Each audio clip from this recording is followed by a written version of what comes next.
Silence the inner critic. Transform self-doubt into relentless growth. Part 1. Breaking the silence. Understanding the inner critic. Welcome to Silence the Inner Critic.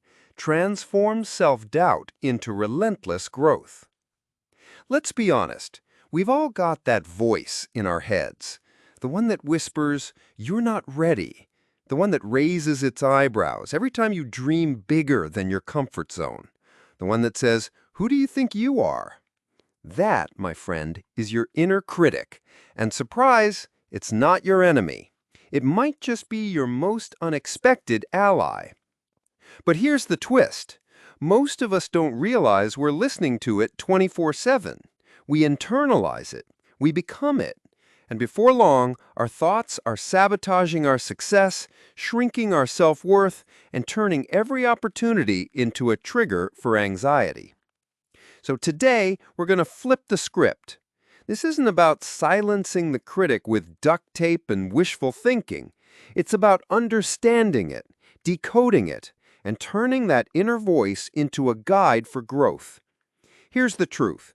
Self-doubt isn't a weakness. It's feedback. It's data. It's your brain trying to keep you safe. But if we never examine it, challenge it, and reframe it, it becomes the brick wall between us and our future. Let's take it piece by piece. Section 1. Where your inner critic was born. Your inner critic wasn't born with you. It was built.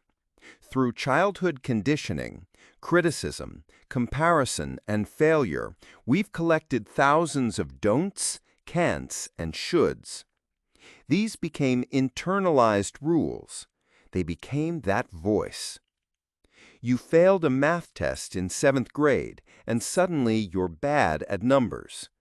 Your big idea got laughed at in a boardroom once, and now you never pitch again. But the inner critic isn't telling the truth. It's repeating stories that were never yours to begin with. You see, your inner critic doesn't want to destroy you. It wants to protect you from embarrassment, rejection, and failure. But in trying to protect you, it often paralyzes you. Reframe. What if instead of asking, "Why am I so anxious?" you asked, "What is my inner critic trying to protect me from?" That's how we shift. That's how we heal. Section 2. How self-doubt becomes self-sabotage. Let's talk about the mechanics of self-doubt. It often starts with a scarcity mindset. Scarcity says, there's not enough time, not enough talent, not enough opportunity, and you, dear listener, are not enough. Add procrastination to that soup, and you've got a recipe for unrealized potential. You delay your dreams, shrink your goals, and settle for safe. But growth never lives in safety. Growth lives in discomfort, in vulnerability, in trying things before you're ready. And here's a radical idea. Readiness is a myth. No one feels completely ready. The difference is that some people move with the doubt. They hear the critic say, "You might fail," and do it anyway. Because failure isn't fatal, it's instructional. Part 2. The flip. Turning the critic into a growth mentor. Now, let's get practical. Here are 5 tools to turn your inner critic into a growth mentor. 1. Name it. Give your inner critic a persona. Call it Doubtful Dave or Cautious Karen. Naming creates distance. Distance creates choice. 2. Journal the voice.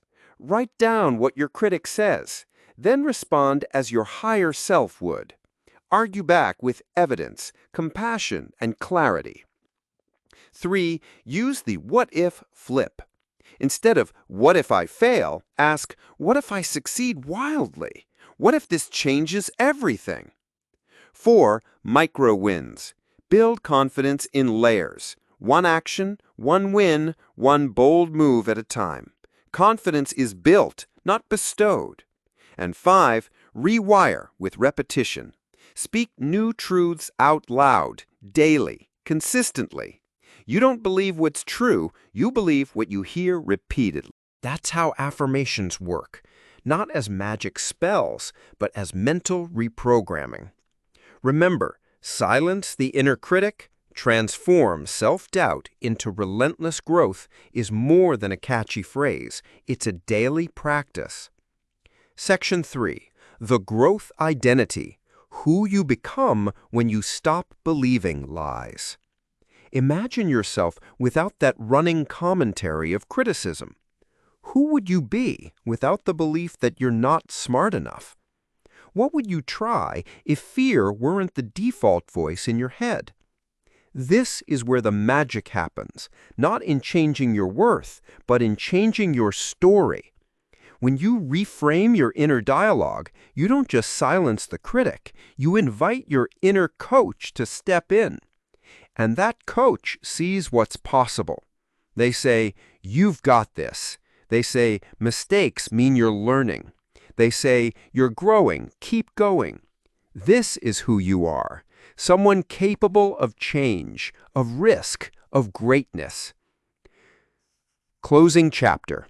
Own the mic, moving forward with power. You don't eliminate the inner critic, you integrate it. You learn its patterns, thank it for its protection, and then choose a better path. And every time you act despite doubt, you shrink its power. Every time you speak up, show up, or stand up, you grow. Let's bring it home. If today's voice in your head says, "I'm not ready," answer it with, "But I'm willing." Because willingness, not perfection, is what transforms dreams into reality. You've just experienced Silence the Inner Critic, Transform Self-Doubt into Relentless Growth. And remember, the critic might live in your mind, but growth lives in your hands. Take the step. Hit play on your potential.